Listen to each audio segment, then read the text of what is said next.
অন্নপূর্ণা ভান্ডারের form fill up তো নিশ্চয়ই সমস্ত মহিলারাই করেছেন, তাই টাকা ঢোকার আগেই দেখে নিন আজকে আমার অন্নপূর্ণা মন্দিরের ব্লগ।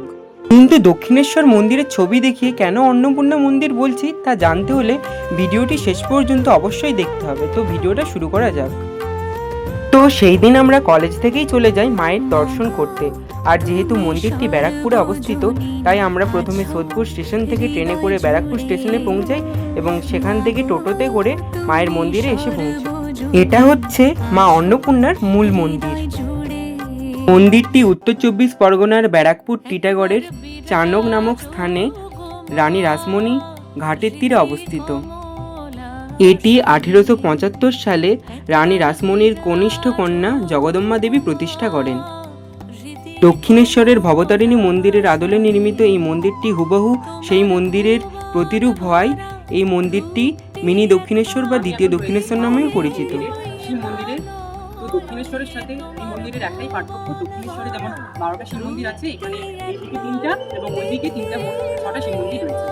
ওই দিকের মন্দিরগুলোকে দেখেইছিলাম, আর ওই দিকের মতো এখানে রয়েছে 3টে শিব মন্দির। আমি এখন রয়েছি 6টা শিব মন্দিরের আরেকটা শ্রী শ্রী কেদারেশ্বর মন্দিরে। এখানে বাবা মহাদেব বিরাজ করছে, তো খুবই জাগ্রত এখানকার মহাদেব এবং মা অন্নপূর্ণা। আর এটা হচ্ছে অন্নপূর্ণা মন্দিরের প্রতিষ্ঠাতা জগদম্বা দেবীর মূর্তি। এই যে বেলগাছটি দেখছেন, এখানেই ঠাকুর শ্রী শ্রী রামকৃষ্ণ পরমহংসদেব এসে বসতেন এবং তার নিত্য ধ্যান এবং পূজাপাঠ করতেন।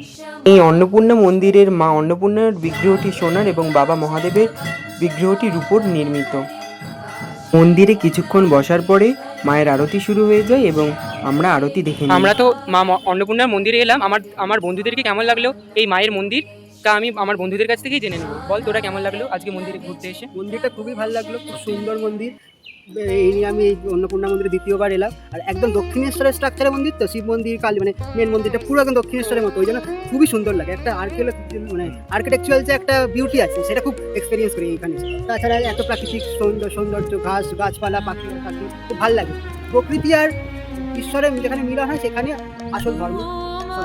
তোর কেমন লাগলো? মন্দিরের প্রাকৃতিক সৌন্দর্যটা খুব ভালো লাগলো। এবার মন্দিরে প্রথমবার এলাম আমি, তো মানে খানিকটা আন্দাজ ছিল দক্ষিণেশ্বরের মতো হবে। তো ঠাকুরের পুজো দেখলাম, চারিদিকে পুরো শান্তি আছে, চারিদিকে খুবই ভালো হয়েছে। তো আপনারাও যদি চান ছুটির দিনে আসতে, তো চলে আসতে পারেন। একেবারেই নিরিবিলি জায়গা, এই অন্নপূর্ণা মায়ের মন্দির পুরোপুরি দক্ষিণেশ্বরের মতোই। তো ছুটির দিনে চলে আসতে পারেন আপনারা।